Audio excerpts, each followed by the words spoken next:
How did you fare in your predictions of the fights? I think I went 5 for 5. Really? Any other brain Did you? busters? Yeah. You got the Cub Swanson, of course. Standard. You got the OSP. Standard. You got, what was the other fight that was Saw? What was the other fights? Some great fights, man. Remember Jake Ellenberger?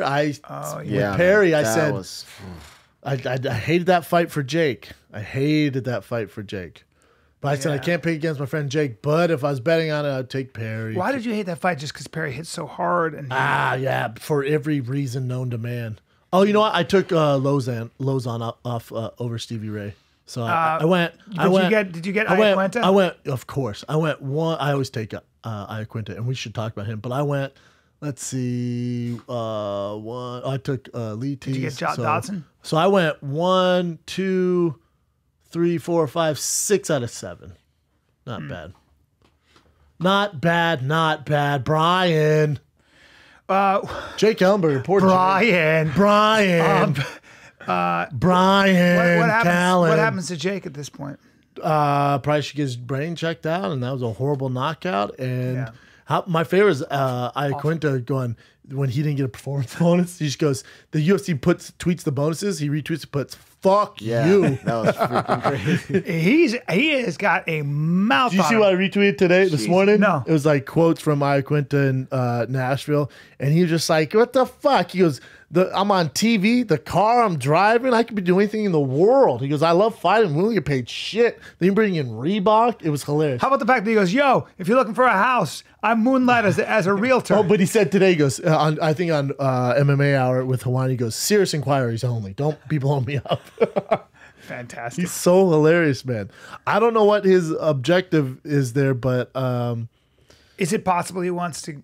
I just think he's over it. Like, he's making money elsewhere. Fighting's a tough game. You know, it's I don't know what his motive is there. I love what he's doing, though. You need guys to speak up like this because everyone's so scared. And you got this Jersey kid who doesn't give a fuck, speaks well, looks good, going to be ranked in the top 10 now. Just starch Diego Sanchez. Yeah. I believe he should have won knockout of the night. But again, you're going to talk this shit. You're going to do these things. They're not going to do you any favors. Yeah. You're not getting a discretionary bonus. You're probably not going to be featured on the main card next. I don't think he gets it over Mike Perry. Mike Perry, that knockout was crazy. That elbow was, I mean, that was. Yeah, but Iaquinta took all that time off, came back from an injury. He's the co-main event against a legend, Diego Sanchez, and starches him with a minute 40 in the first round. You know, Mike Perry, he landed that elbow, but Jake Ellenberger won the first round. Yeah. And Jake's been knocked out kind of a bunch lately, man. You know, it's he won his last fight, but it's a tough go. Yeah. I think Rumble even asked Jake Ellenberger to retire. He said something online. Anthony Johnson did? Yeah. Jesus Christ. I think it gets to a point where most guys can tell it's just like, dude, what are we doing here? And Jake has a kid, a young one, and I love Jake, man. One of the great guys. I should have him on the breakdown. He's a good dude. But the thing, these cards have been delivering, man. Like, they're great cards, just not getting a lot of hype. They're just not.